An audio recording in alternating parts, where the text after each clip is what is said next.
Yo, hi guys, it's Celine. It's Thursday.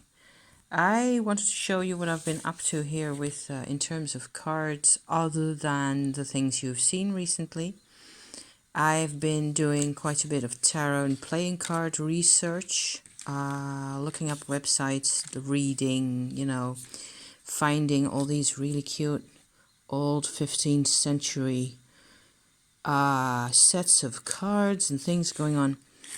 There's a chef, of course I had to have that one.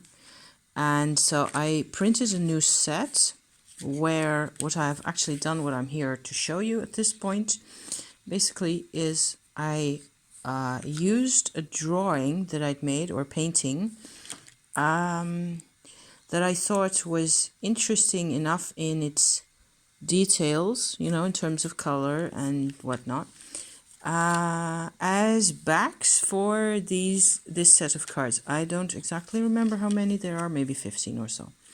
So some of them are details of cards. This is actually a detail of a hope card of a 15th century Modrone tarot, I think. I'm not completely sure.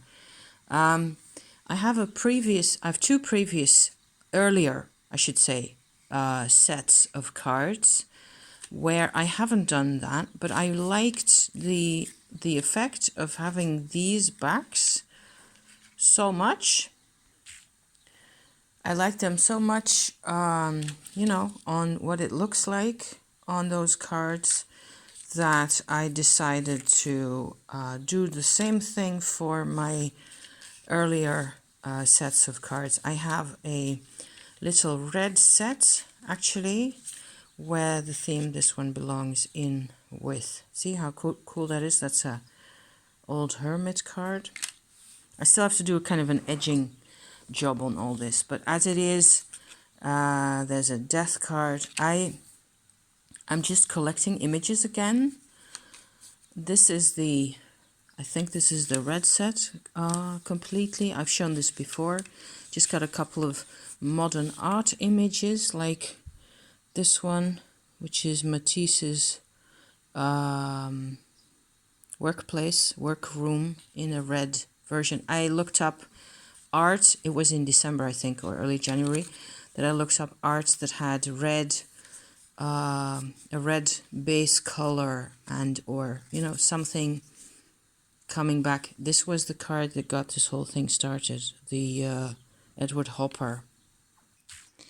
And so I incorporated a couple of other things. It didn't need to be limited to modern art strictly. I've got a red Tara image there. The thing is, I got started on doing these little cards. This is a picture I drew when I was 8 years old, stuff like that. I got started doing this because I wanted a kind of an oracle card set to go with my Bertie tarot that I made during the winter. And I ended up having this set. And these have all got the emeralds at the back. These are photographs from British Museum collection artworks. These are still drying. So what I did is I originally had these that looked, the backs were they just had this picture on them of the emerald. I had these with just a red stain at the back, nothing special, and just the the set of images that's like separate. And it's got a Chagall there, it's got a couple of mushrooms, very random on purpose. This is actually growing into an oracle deck in a way where it's got portions and parts, and each of these images has some kind of I suppose it has a kind of a meaning for me. I pick out images that I like. I did that for the first set, I did that for the red set, and I did this for the same for this set. Look at those dogs. This is another 14th century German playing card set that's got, what was it, hawks is a suit, dogs is a suit. So there's actually a card that has 9 dogs in the normal playing card size. It has deer, and I believe it has ducks.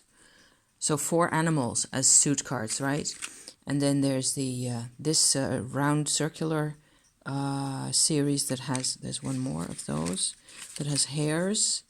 And in that deck, the suits are hares and flowers, columbines, roses, and I believe parrots. Very funny. Really, really extraordinary. This is an Italian deck. It's the ale house. It says here, stop here for a while, if I translate that right.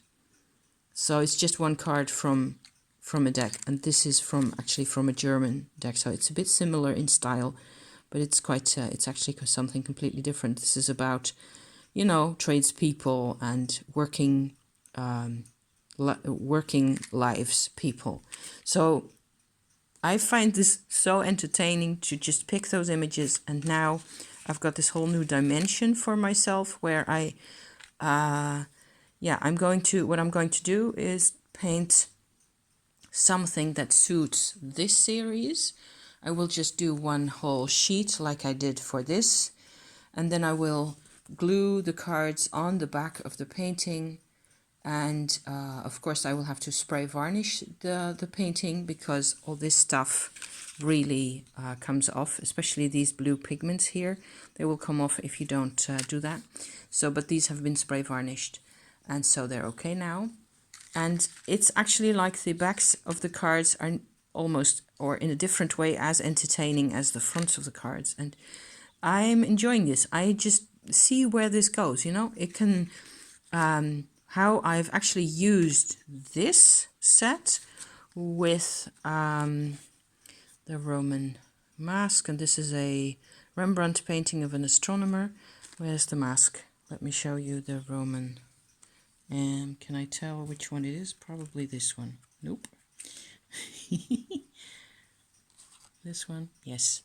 This is the Roman death mask on a mummy, on a coffin, painted on a coffin, a portrait. This was the first one. This was the thing that got me started, where I felt like you can use this image as an oracle card placement. So instead of having spread questions that are really, you know, precise, the more precise the better, actually. This is the other extreme. It's where you'd have, that's my eggs, it's lunchtime, you know. Instead of having spread questions, you would have these associations and places, and you would use a few of these, not all of them, or maybe all of them if you want to go crazy, but if you just, you know, use a combination of, this is even a possibility, even though it's historically crazy, of course, with but if I put Matisse's workroom in there, that's already a bit more of a possibility. This becomes, these three, it becomes a kind of a story. It's like, this is me, myself, this is my chariot card that I just had to print out, 15th century Italian, I think. And that's the work I'm doing, you know? It works, for me at least. So I hope you like my pretty colors, because it's a really grey, rainy day out there. And so what else can I do? Thank you for watching. See you next time. Bye bye.